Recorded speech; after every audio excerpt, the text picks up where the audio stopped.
Hi friends, welcome to my YouTube channel. Friends आज हम discuss करेंगे राइनाइटिस के टॉपिक पर। इससे पहले फ्रेंड्स हमने डिस्कस किया था साइनसाइटिस टॉपिक पर। अगर फ्रेंड्स वो मेरा वीडियो आपने नहीं देखा है तो उसका लिंक इसके डिस्क्रिप्शन बॉक्स में डाल दूंगा। चलिए डिस्कस करते हैं इसकी डेफिनेशन क्या होती है। Rhinitis is the infection and inflammation of the mucous membrane of the nose. यानी राइनाइटिस क्या होता है, जो नोज के अंदर म्यूकस मेम्ब्रेन होती है उसका इन्फ्लामेशन और इन्फेक्शन हो जाता है। म्यूकस मेम्ब्रेन का फंक्शन क्या था, ये म्यूकस का प्रोडक्शन करती है जो हमारे नोज को क्या करता है, क्लीन करता है। यानी इसके अंदर क्या हो जाता है, राइनाइटिस के अंदर म्यूकस मेम्ब्रेन के अंदर क्या हो जाता है, इन्फ्लामेशन हो जाता है, जिसके कारण म्यूकस का सिक्रेशन अधिक होने लग जाता है। जिसके कैरेक्टरिस्टिक्स क्या है, राइनोरिया। राइनोरिया का मतलब होता है रन्नी नोज, यानी ये नाक बहने लग जाती है, उसकी स्नीजिंग होगी, छींके आएगी, नेजल कंजेशन, उसका नाक भरा भरा सा लगेगा और पोस्ट नेजल ड्रिप होगा। पोस्ट नेजल ड्रिप का मतलब होता है जो हमारा ये जो नेजल कैविटी होती है, नेजल कैविटी के अंदर जो म्यूकस होता है वो पीछे की तरफ बैक फॉलो करने लग जाता है ना हमारा। ये नोजोफेरिंग से होकर ओरोफेरिंग के अंदर आ जाता है। जो क्या होता है, म्यूकस जो होता है वो नोजोफेरिंग से ओरोफेरिंग के अंदर आ जाता है, पोस्ट नेजल ड्रिप होने लग जाता है एंड पीछे की बैक फॉलो होने लग जाता है। म्यूकस का पोस्ट नेजल ड्रिप होगा। फ्रेंड्स इसके टाइप्स की बात करें तो फ्रेंड्स ऐसे तो ये नॉर्मली ऑनसेंट, इसकी ऑनसेंट के डिपेंड पर बात करें तो ये क्रोनिक और acute and chronic two types का होता है नहीं, एक्यूट एंड क्रोनिक। पर मोस्ट कॉमन टाइप्स की बात करें तो इसके ये एलर्जिक राइनाइटिस और नॉन एलर्जिक राइनाइटिस होती है। एक्यूट और क्रोनिक तो नॉर्मल इसके टॉप टाइप होता है फ्रेंड्स। एक्यूट के अंदर क्या हो जाता है, सडनली ऑनसेट हो जाता है राइनाइटिस, यानी क्रोनिक के अंदर जो ग्रेजुअल धीरे धीरे क्या होता है, ऑनसेट होता है, वो क्रोनिक होता है। अब इसके जो मोस्ट कॉमन टाइप होता है वो एलर्जिक राइनाइटिस या नॉन एलर्जिक राइनाइटिस होती है। चलिए सबसे पहले डिस्कस करते हैं एलर्जिक राइनाइटिस के अंदर क्या होता है। इसे नाम से भी पता चलता है फ्रेंड्स, एलर्जिक यानी एलर्जी के कारण जो राइनाइटिस कोज होती है वो एलर्जिक राइनाइटिस। यानी जो रनिंग नोज होता है उसके अंदर नेजल कंजेशन होता है, नेजल भरा भरा लगता है, एलर्जी के कारण है ना, ड्यू टू एलर्जिक रिएक्शंस के कारण। ये किसके कारण, एलर्जिक रिएक्शंस के कारण कोज होती है। इसे आल्सो नाउ इसे हे फीवर भी बोलते हैं इसे। आल्सो नाउ क्या कहते हैं, हे फीवर भी इसके नाम दिया गया है। कोजेज की बात करें तो स्पेसिफिक एलर्जेंस के कारण कोज होता है। एग्जांपल के लिए जैसे कि डस्ट एंड पोलेंस, यानी किसी को जो डस्ट से एलर्जी होने के कारण उसे एलर्जिक राइनाइटिस हो सकती है।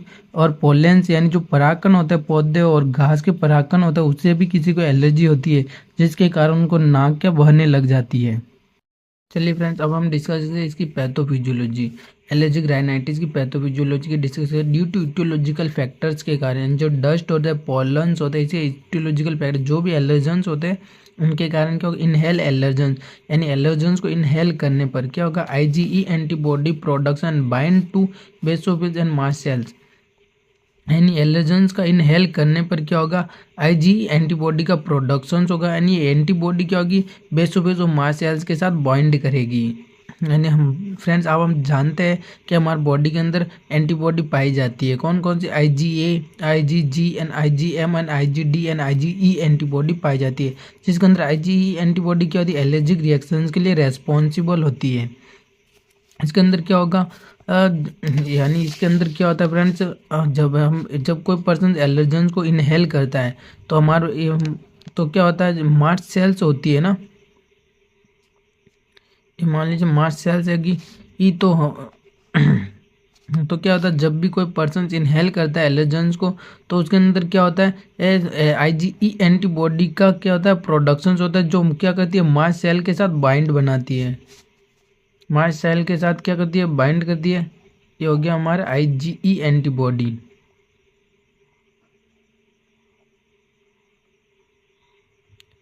तो इसके अंदर क्या होगा, आईजीई एंटीबॉडी क्या होती है, रिलीज होती है, जो क्या होती है, मास्ट सेल के साथ बाइंड करती है। इसके अंदर क्या होता है, अब एलर्जेंस जो भी इनहेल किया पर्सन एलर्जेंस वो क्या क्या करेगा, आईजीई एंटीबॉडीज के साथ बाइंड करेगा, इसके साथ अटैच हो जाएगा इसके साथ।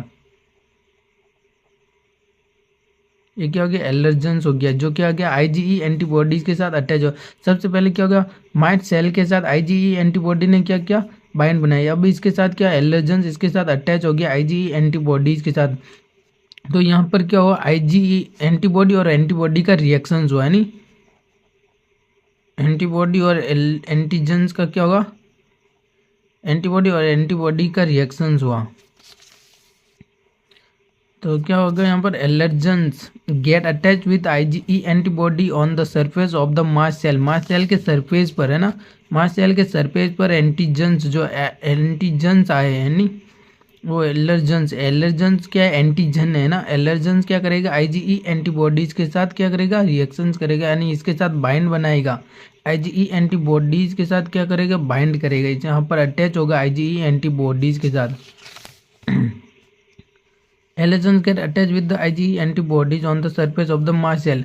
अब यहाँ पर क्या होगा, एंटीजन एंटीबॉडी का रिएक्शन जो है ना, एलर्जेंस क्या एंटीजन है, तो यहाँ पर क्या एंटीजन और एंटीबॉडी IgE एंटीबॉडी है, इनके दोनों के साथ रिएक्शंस हुआ और रिलीज होगा chemical mediators such as histamines and ETC। Chemical mediator cause the symptoms of the rhinitis, जिसके कारण कोज हुआ राइनाइटिस। अब यहाँ पर क्या होगा है ना, इन दोनों के एंटीजन्स के, इन दोनों के बाइंड करने पर रिएक्शंस होगा, एलर्जन एंटीजन एंटीबॉडी का रिएक्शंस हुआ, जिसके कारण मास्ट सेल क्या होगी, स्टिमुलेट होगी और ये क्या करेगी, रिलीज करेगी। मास्ट सेल क्या रिलीज करेगी, केमिकल मेडिएटर्स।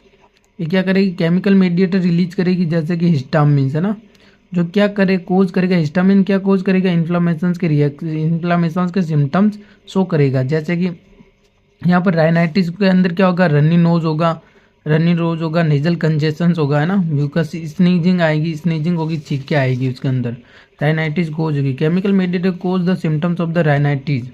जैसे कि फ्रेंड्स ये डायग्राम आपको स्क्रीन पर दिखाई दे रही है, इसकी प्रोसेस है, कैसे बाइंड कर रही है।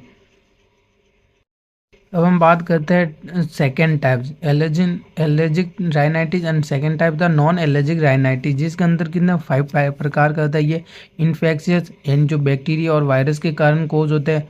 ये वेसोमोटर, जिसे ड्रग इंड्यूस बोलते हैं, drug induce non allergic rhinitis. एक ऑक्यूपेशनल राइनाइटिस भी होती है, hormonal rhinitis and gustatory rhinitis. चलिए इनके बारे में हम डिस्कस करते हैं प्रॉपर। बात करते हैं अब नॉन एलर्जिक राइनाइटिस के टाइप पर। फर्स्ट टाइप होता है infectious rhinitis. Infectious rhinitis usually virus के कारण होता है, मे बी ये बैक्टीरिया के कारण भी हो सकता है। नहीं, कौन कौन से कॉजेज होते हैं, वायरस कौन कौन से होते हैं, rhino virus, corona virus, other virus भी होते हैं ना, एडेनो वायरस, जैसे कि एडेनो वायरस भी होता है। जैसे एल्सो नाउ इसे कॉमन कोल्ड भी बोलते हैं। जब वायरस के कारण इन्फेक्शियस राइनाइटिस कोज होते हैं तो इसे कॉमन कोल्ड भी बोलते हैं ना। इसके अंदर क्या होता है, जो वायरस एंड बैक्टीरिया होता है, जो वो क्या करते हैं, इनहेल होने पर क्या करते हैं, नोज के जो म्यूकस मेम्ब्रेन होती है नोज की, वहाँ पर क्या ट्रैप हो जाते हैं और वहाँ पर क्या होता है, एंटीजन एंटीबॉडी का रिएक्शन होता है, जिसके कारण वहाँ पर इन्फ्लामेशन कोज होता है। वेसोमोटर ड्रग्स इंड्यूस राइनाइटिस भी बोलते हैं इसे, ड्रग्स इंड्यूस राइनाइटिस। इसके अंदर क्या होता है, जो हमारे इसके ड्यू टू किसके कारण होता है, बीटा ब्लॉकर ड्रग्स के कारण हेरिडिटी भी हो सकता है और कुछ इन्फेक्शंस के कारण कोज होता है। इसके अंदर क्या होता है, जो पैरासिम्पैथिक नर्वस सिस्टम और सिंपैथिक नर्वस सिस्टम होता है, उनके फंक्शंस के रेगुलेशंस के अंदर कुछ अलर्ट हो जाता है। यानी जो पैरासिम्पैथिक नर्वस सिस्टम होता है उसकी एक्टिविटी इंक्रीज हो जाती है और सिंपैथेटिक नर्वस सिस्टम की एक्टिविटी डिक्रीज हो जाती है, जिसके कारण क्या हो जाता है, राइनाइटिस कोज होती है, जिसे वेसोमोटर राइनाइटिस बोलते हैं। ऑक्यूपेशनल राइनाइटिस यह ड्यू टू इंडोर और आउटडोर पॉल्यूटेंट्स के कारण, जो इंडस्ट्रियल पॉल्यूशंस होते हैं, इंडस्ट्रियल के यानी ऑक्यूपेशनल पॉल्यूशंस होते हैं, उसके कारण जो राइनाइटिस कोज होते हैं उसे ऑक्यूपेशनल राइनाइटिस बोलते हैं। Hormonal rhinitis often associated with pregnancy, also seen in puberty.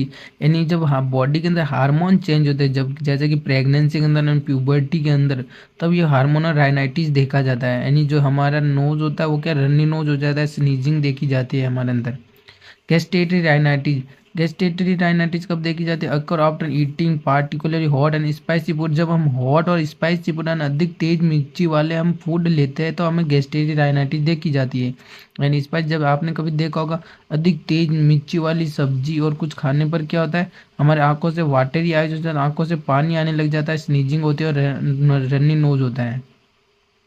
तो हम डिस्कस इसके साइन एंड सिम्टम्स के बारे में डिस्कस करते हैं। तो हमें सबसे पहले क्या देखने को मिलेगा, स्नीजिंग देखने को मिलेगा, उनको छींके आएगी, वाटरी आइज देखने को मिलेगा, स्वेलिंग होगी, इचिंग होगी, नेजल कंजेशंस यानी अधिक म्यूकस का सिक्रेशंस होने के कारण क्या होगा, नेजल का कंजेशन एंड नाक भरा भरा सा लगेगा, सॉर थ्रोट होगा एंड गला खराब होगा, उसका गले के अंदर पेन होगा, फीवर होगा, जहाँ यहाँ पर इन्फ्लामेशन हो रहा है, इन्फ्लामेशन के अंदर हमें फीवर देखने को मिलता है, राइनोरिया होगा, राइनोरिया एंड रनी नोज होगा, यानी नाक बहेगा उसका।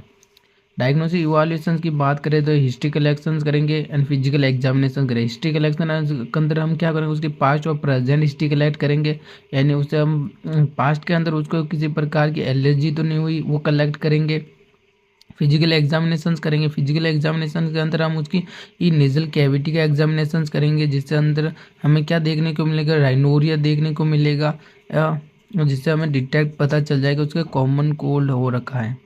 स्किन एलर्जिक टेस्ट करेंगे एंड इस चीज़ें ये स्किन प्रिंक टेस्ट भी बोलते हैं। इसके अंदर हम क्या करते हैं, इसके अंदर हम क्या करते हैं हम डिटेक्ट करते हैं कि पेशेंट को किस किस एलर्जेंस के कारण उसको एलर्जिक राइनाइटिस कोज हुई है ना। इसके अंदर जो हम सस्पेक्टेड जो एलर्जेंस होता है उसको उसकी आर्म पर क्या करते हैं, अप्लाई करते हैं, यानी आर्म के अंदर नीडल की सहायता से अप्लाई करते हैं, उसके अंदर इंसर्ट करते हैं, जिसके अंदर हम क्या देखते हैं, ये उसकी आर्म पर हम क्या करते हैं, नीडल की सहायता से यहाँ पर आर्म पर क्या करते हैं, ये इंसर्ट करते हैं, जहाँ पर हम क्या देखते हैं कि अगर उस पेशेंट को जिसे हमने इंसर्ट किया है एलर्जेंस को, अगर इसके कारण जैसे कि मान लीजिए उसे पॉलेंस के कारण एलर्जी हुई, तो हम यहाँ पर क्या सस्पेक्टेड पॉलेंस को क्या इंसर्ट करेंगे, जिसके कारण अगर उस पॉलेंस के कारण एलर्जी हुई तो यहाँ पर क्या हो जाएगा, स्वेलन हो जाएगा और रेड हो जाएगा एरिया, जिससे हम डिटेक्ट कर लेंगे कि ये पॉलेंस के कारण एलर्जिक राइनाइटिस कोज हुई। और ब्लड टेस्ट करेंगे। ब्लड टेस्ट के अंदर हम WBC देखेंगे, जो हमें इंक्रीज मिलेगी। CT स्कैन करेंगे।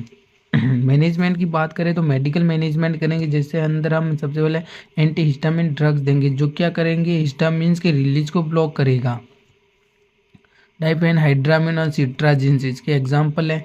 ये एंटी हिस्टामिन ड्रग्स क्या कहते हैं, हिस्टामिन को ब्लॉक करती है, जो हिस्टामिन के कारण जो कि हमारा रनी नोज हो रहा है वो सब सिम्टम्स ब्लॉक हो जाएंगे एंड सिम्टम्स क्या हो जाएगा, डिसअपियर हो जाएंगे।